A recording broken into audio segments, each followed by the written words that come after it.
大家好，欢迎收看爱上电子。很多电器都有过零检测电路，过零检测电路的作用是检测零点在电机启动或相关电路动作的时候，在零点的时候启动。那么这个电路呢，以前做的比较复杂，现在呢是非常的简单的。我们看这个电路，它就是通过在220伏交流的输入端，这个是整流桥的交流输入端，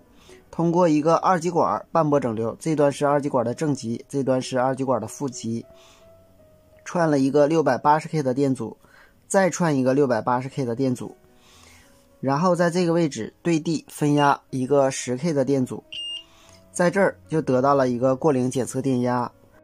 再经铜箔片加到这个线辅二极管上，这个线辅二极管一端接的是5伏，一端接的是 D，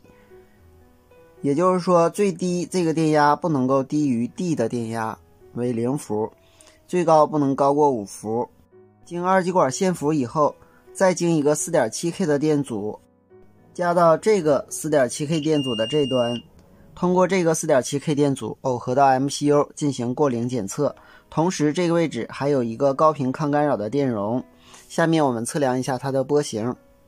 好，我们插上电了，我们测量一下它的波形。接地夹放在300伏滤波电容的负极，也就是整极的地上。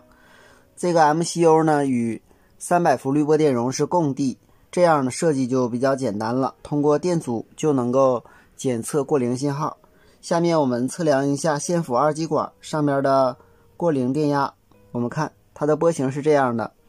它的伏值呢只有 1.93 伏，它的峰值是 2.12 伏，从而我们可以看到达到了很好的线辅作用。然后我们再测量一下耦合到这个位置通过这个电容滤波以后的波形，我们看是这样的，再经过这个 4.7K 的电阻线流以后，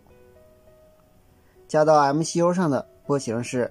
同样伏值是 1.92 伏，峰值是 2.10 伏，直接送到 MCU 进行过零检测。如果电器这个过零检测信号没有，它是不工作的。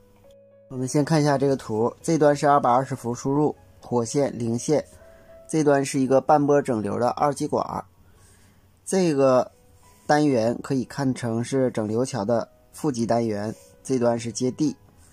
通过一个 680K 的电阻线流，再通过一个 680K 的电阻线流， 10K 电阻分压，在这个位置得到一个峰值2伏左右，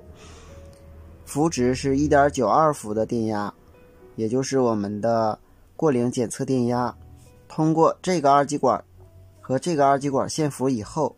又通过 4.7K 电阻线流、电容高频抗干扰、 4.7K 电阻线流以后，输出过零检测信号加到 MCU 进行过零检测。这个电路如果损坏的话，机器是不工作的，所以这个电路也比较重要。好，今天咱们就到这里，谢谢大家，再见。